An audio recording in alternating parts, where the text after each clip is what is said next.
Olá, pessoal! Saíram os resultados de Vale e Uzi Minas e quase podemos dizer que foram opostos um ao outro.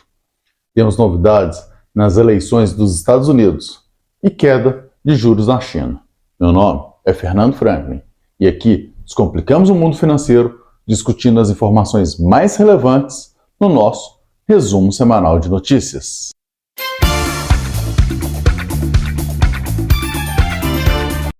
Então vamos lá, começando pelos Estados Unidos, que vamos ter que falar aí rapidamente de política, né? A gente tenta evitar, mas tem hora que não tem jeito. O presidente Biden desistiu de tentar a reeleição e agora a Kamala Harris, que é sua vice, vai assumir o lugar dele na corrida presidencial. E isso é interessante da gente olhar porque isso está acontecendo também após o atentado ao Trump, que tinha feito mais ou menos que o mercado precificasse que o Trump ia vencer as eleições de qualquer jeito. E já tinha acabado ali, já estava decidido. Com essa mudança aí, a saída do Biden, né, tudo indica uma corrida eleitoral muito mais acirrada, e aí com certeza o mercado financeiro vai ficar de olho para poder entender o que vai acontecer, até porque eles têm políticas às vezes opostas em alguns setores, tá? E aí temos apostas aí de que um pode facilitar uma coisa, outro pode facilitar outra, e isso que a gente precisa entender e o mercado vai apostando nisso aí, então tem que ficar de olho, entendendo, acompanhar as propostas para a gente ver o que vai acontecer. Lembrando que, inclusive, a taxa de juros lá fora, né, que vai depender, obviamente, de diversas outras políticas, devido à independência do Fed, né, que é o Banco Central Americano, vai ser algo que pode impactar dependendo da política adotada por cada um deles aí como presidente. Falando agora da China, um ponto importante foi a redução dos juros de empréstimos de médio prazo, que são aqueles de até um ano, né, que saiu de 2,5% para 2,3%, é uma redução pequena, sim, porém uma redução que ocorre aí após muitos meses aí, sem quase um ano, né, porque o último corte foi lá em agosto. Então é interessante a gente ver isso, a gente tem que entender se essa redução aí vai dar um estímulo na economia a ponto aí de a demanda lá, principalmente vamos pensar em minério, aço, até petróleo aí, possa impactar de uma forma que aumente o preço das commodities e, consequentemente, isso aí atrapalhar até a queda de juros lá nos Estados Unidos, que está precisando de uma desinflacionada geral para poder conseguir ir. Então, precisa que o mundo todo também colabore com os Estados Unidos para poder ter essa queda de juros lá, porque realmente é o que eu sempre falei e vou repetindo sempre, com o pleno emprego que lá existe, fica bem difícil da inflação não ficar alta, né? Então, apesar que é um alto padrão de lá, o padrão daqui é lindo. Mas enfim, vamos seguindo. Passando para as notícias nacionais, um ponto importante aí da pesquisa Focus é que mostrou o IPCA e IGPM aumentando, o câmbio chegando aí em 5,30, vale lembrar que eu fico até na dúvida se ainda é pouco, porque o câmbio hoje está em 5,65, batendo 5,66, bem estabilizado nessa faixa, então é importante a gente acompanhar. Enquanto aí a gente tem já o Ibovespa fechando a semana com uma queda de 0,1% a 127.492 pontos. Chegamos aí no ano então com uma queda de 4,99. Importante a gente acompanhar. Alguns dos fatores importantes dessa semana com certeza passam por essa questão aí da troca de presidente nos Estados Unidos, que mexe com as expectativas, mexe com as especulações, mas também temos aí, por exemplo, o resultado da Vale, que é a empresa que tem maior peso aí no Ibovespa, deu uma subida boa nessa sexta-feira.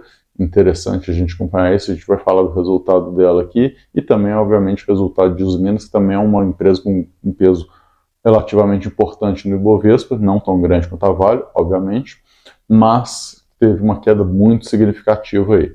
Mas vamos falar primeiro da Vale, que o resultado dela mostrou um EBITDA que ficou 6,49% menor que o segundo trimestre de 23, então um ponto não legal aí do resultado, devido ao aumento de custos com compras de terceiros e também manutenções aí que eles entendem que são manutenções estratégicas, né? Então vamos entender, mas é aumento de custo, que teve um aumento de custo aí. Um ponto importante a gente ver também nessa questão do EBITDA é que se por um lado ali o câmbio aumentando ajudou o resultado da Vale, né, o EBITDA subir, por outro lado, como o frete também aumenta, o custo de frete aumentou bastante, um está compensando o outro ali, está quase um zerando com o outro. Então é importante a gente ver essa separação também.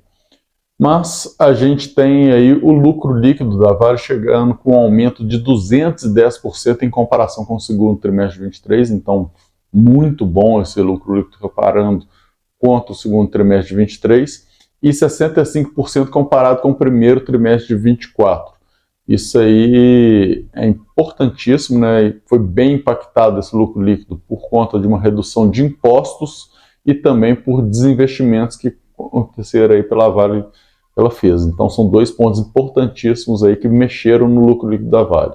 Além disso, a gente tem um anúncio aí de juros de capital na faixa aí de 2,09 por ação, ponto importante, porque isso vai dar aí cerca de 3%, 3,4% do valor da ação hoje. Então é um juros de capital significativo que vai ser pago lá em setembro, né? Ficando ex agora em agosto. Então vamos acompanhar também. E a gente tem a Uzi Minas, que nem eu falei, né, o resultado não foi tão legal, o EBITDA ficou 33% menor que o segundo trimestre de 23 e 41% menor que o primeiro trimestre de 24, e para piorar apresentou um prejuízo líquido aí de 100 milhões de reais. Reverteu assim o lucro que ela tinha de 287 milhões do segundo trimestre de 23 e de 36 milhões no primeiro trimestre de 24. Então, um resultado bem ruim na questão do lucro líquido, o mercado realmente não gostou, né? As ações aí caíram 23% quando a gente pega o dia de sexta-feira, que foi após a divulgação dos resultados, e a pergunta que fica agora é a seguinte, né? Chegamos no fundo, teremos aí repique, vai afundar mais? Inclusive deixa aí no comentário para mim o que vocês acham que vai acontecer, o que vocês estão pensando, se vocês estão pensando aí de Minas, de comprar, vender, o que vocês estão imaginando. É mais ou menos aí também o que a gente teve na semana passada com a CrowdStrike lá nos Estados Unidos, uma queda bem forte também, mas os Minas com uma queda ainda mais forte, né, mais significativa. E obviamente a gente vai ter adaptações, aí o mercado vai ter que entender, digerir melhor essas informações, ver se sai alguma coisa aí que traz mais preocupação ou um alívio no mercado, e aí sim a gente começar a ter um pouco mais de certeza. Mas me conta aí se vocês acham que pode ter pelo menos um repique ou se ainda vai afundar mais, o que vocês estão imaginando. E obviamente, se vocês quiserem falar de qualquer outro papel, sintam-se à vontade, aqui os comentários é um lugar para a gente debater mesmo, e todo mundo sabe que eu respondo 100% dos comentários, olho todos, né? Então a gente vai estar aqui pronto para poder debater e conversar um pouquinho mais sobre isso. Fique ligado aí que a gente volta na próxima semana com mais um resumo semanal de notícias, e no meio do caminho, se tiver alguma coisa relevante, a gente com certeza traz aqui para a gente conversar. Até a próxima, pessoal. Tchau, tchau.